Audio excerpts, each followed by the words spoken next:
I just want to say your hair looks particularly better than it does last time you were here. Now, why is that? I don't know why, but it caught me when I came in, and I don't know that I can remember exactly what your hair looked like last time.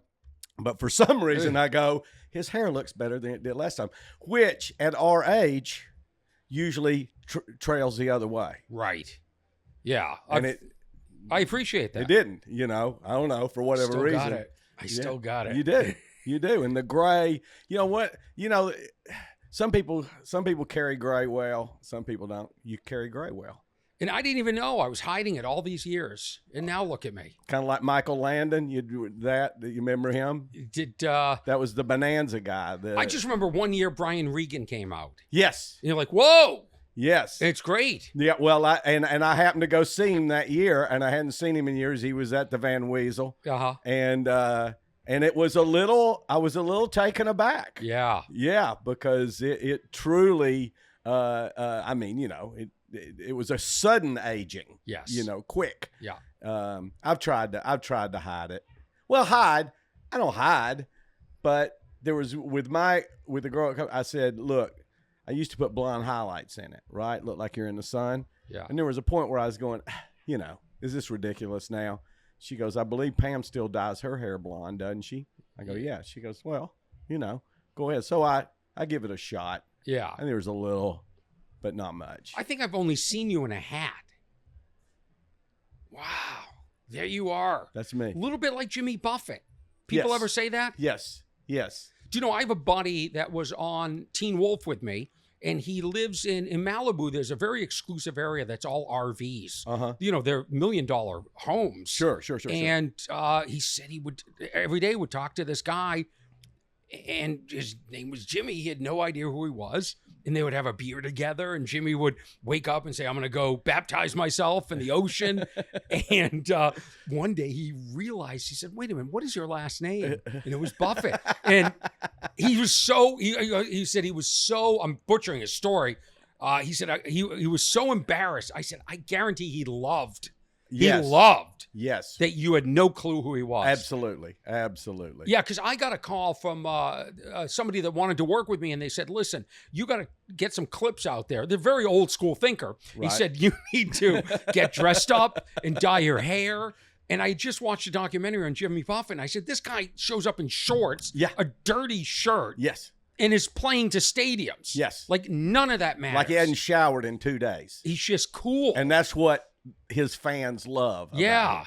Because he's the, why don't we get drunk and screw? He's the margaritas in the middle of the day guy. He was just a fun guy. And it was about, this emotion. Like you just connected with him. He was the best guitar player or the best singer. Oh, yeah. It was his lyrics and the timing. I was in the 70s. What got me into doing any entertainment at all was a guy was doing a Sunday night in the bar I worked, DJ thing, progressive country music. And that was when Willie and Waylon Jennings and Chris Christophers and a bunch of those guys decided to leave Nashville and go to Texas and start, because they were tired of Nashville dictating. I'm sorry, did you say Texas? Texas. Taxes. Well, the taxes are. Pam's been talking taxes all day, and it's gotten in my head. But anyway, Buffett was a new guy that came out in that, and his first big hit song was "Why Don't We Get Drunk and Screw," which of course Nashville would never in a million years play that song, but these guys produced it and put it out there. What was Nashville? More conservative? Oh, super conservative. Okay. Super conservative. And so you had him. That was his first that white sports coat and pink crustaceans album, and it was shocking, kind of in a really cool way, right? And then all of that first group of songs was nothing but fuck work, party, party. Work. Well, wasn't Buffett part of some group of artists in Key West? Yeah, well, he was a Key West. He lived down there and played down there. And there's actually a hotel, a really nice hotel, right on the water. And they have a bar, and it's fucking tiny. It's as small. It's not much bigger than this green room. Mm-hmm. And Buffett used to play in there all the time late at night. His guitar and a stool in the corner. Yeah. And then he played 2 or 3 of the bars down there. I mean, you go down there, and it's Hemingway and Buffett. Right. You know what I mean? Like you're up in New England, it's Kennedy and Thomas Jefferson. You know, I don't know, but yeah. And then those parrot heads, like the Grateful Dead, like the Deadheads. It was the parrot heads. Yeah.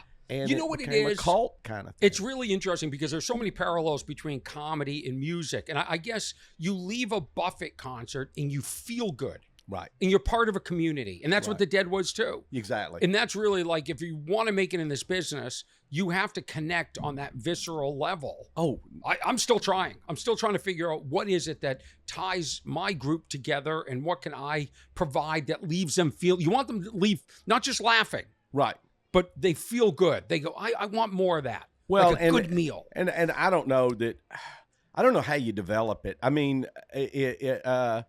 you know, we all see that, we've talked about this many times, certain acts that people just fall in love with and other acts that are just as good, you know, when it comes down to professionally. But for some reason, they just don't connect with that. Yeah. People don't just fall in love with them. Yeah. And, you know, obviously Buffett had that to the 10th power. And I think not only Feel Good leaving, when they knew they were going to see a Jimmy Buffett concert, as soon as they bought those tickets, they started feeling good then. And I mean, it carried through till they got there. You know what I mean? It's like you're having a bad day and you're going, but I'm going to Buffett in 3 weeks. Yeah, I mean, really. That's great. Absolutely. That's what the world needs. Things to look forward to and escape. Well, that's absolutely. I mean, we talk about it, the importance of what artists do, but everybody said it a million times. What would it be? What a fucked up, terrible, depressing piece of shit it would be going through life without this kind of escape. Yeah, one time I was in a meeting. I've told this story before. I was in Beverly Hills, and I know you keep getting text messages. I know. I don't know. Doing business on I don't know what in the middle of a podcast. So I'm in Beverly Hills, and it's a business meeting with a manager, and I saw the biggest paparazzi scrum I've ever seen. People jumping over cars. I'm like, what is this? And all of a sudden, coming into focus was Paul McCartney. And I mean, we were a table right on the sidewalk, and he was inches away. And he passed my buddy's back. And then, I'm face to face with him, and he passes, and there are 2 cops behind him. And the manager, who's, to be funny, and by the way, said something funnier than I said in the whole meeting, which if you're a manager, let me be the funny one. He said to the 2 cops, he said, "Who was that?" Right? And McCartney turned around. I'm going to do the worst action ever. He goes, "It's Ringo." But what I saw in McCartney was a sadness. I saw a guy that was never able to enjoy a Beatles song. Do you know what I mean? Like you and I, we've made out to Beatles songs. We've hooked up. We've gone dances. It's gotten us out of funks. Like it's a soundtrack to our life. He hears, a Beatles song, and he remembers, Lennon was a dick that day in the studio. I felt sick. I was fighting with Linda. Whatever it is, right? He doesn't. And I saw that there was a void in Paul McCartney's aura and face that other people don't have. Well, you would wonder, now that you say that, if you ever could ask him that question. Yeah. What is yours?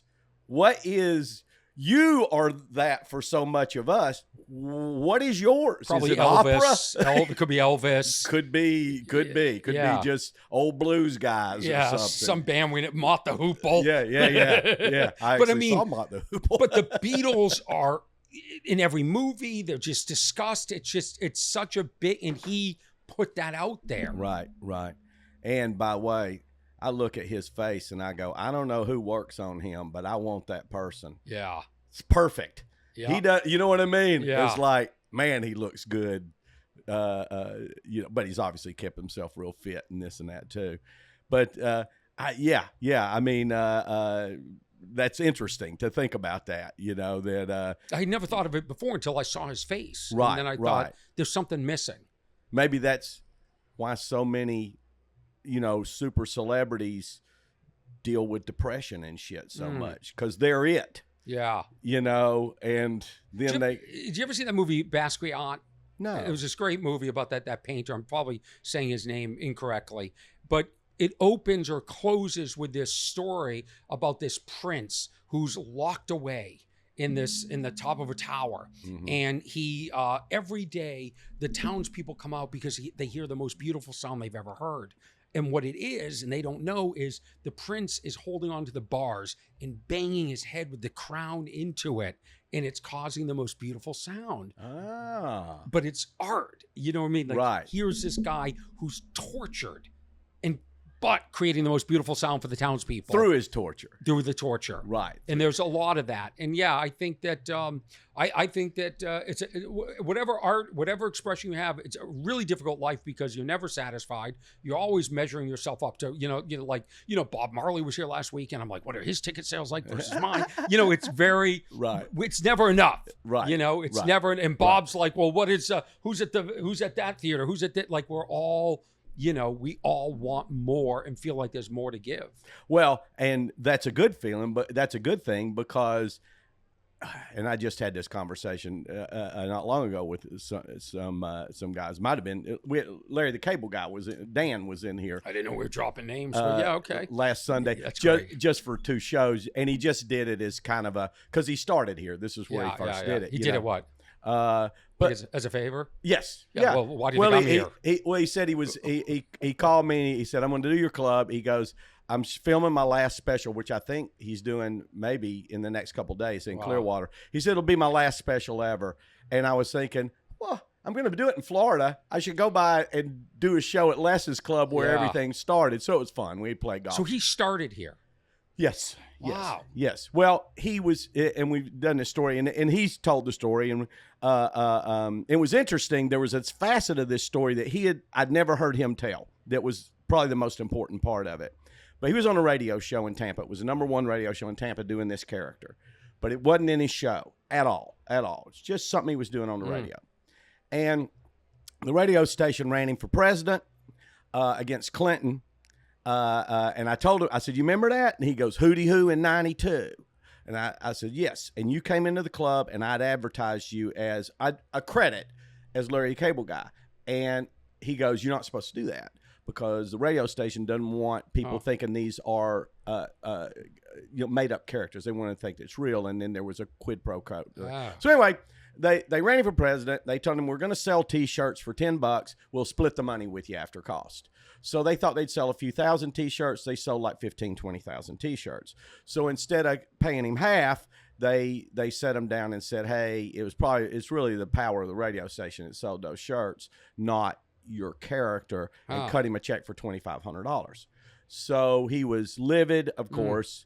And he's telling me the story, and he's going, I'm done with them. I said, well, what about the character? He goes, I'm done. I said, but you sold 15,000 T-shirts, man. It's only here, but you've got a following. He sold 15,000 T-shirts at this club? In Tampa. Oh, in Tampa. In Tampa. So I said, you got a following here. And so anyway, it was a Friday night. I was working out of a banquet room at the Holiday Inn, paying him $150 a show. Yeah. And so I suggested. Probably could have gotten him for $125. Could have. Yes. So anyway. Yeah. I suggested that on the first show, I said, go into the character in the middle of your show and do it for a little bit and see what happens. And he did. And the crowd went nuts. Everybody knew it. Yeah. And they didn't know it was him. In between shows, I said, you ever thought about doing just the character? And he's like, no. I said, try it on the second show. And he goes, I don't have material for that. I said, do your show. Just do it as Larry the Cable Guy. Yeah. I go, we're in fucking Holiday Inn. It's me and you. What the hell difference does it make? You know what I mean? Yeah. And he was like, okay. And he went and did it, and he never did Dan Whitney again. Wow. And then he knew it was the power of the radio that made those numbers happen. So he went to work. How come the radio station didn't own the name? They didn't know. They didn't think there was. They didn't think that there was. This is a very casual podcast where you have no shoes on. And it's very casual. You're putting them on now, it's like very you're Mr. casual. Rogers. Yeah, so we don't know. Maybe that station still owns. Jeez. No, they don't. They don't. They do not. They never saw the potential in that either. None of us did. No. I used to see his headshot with Larry the Cable Guy, and I'm like, wow, this is sad.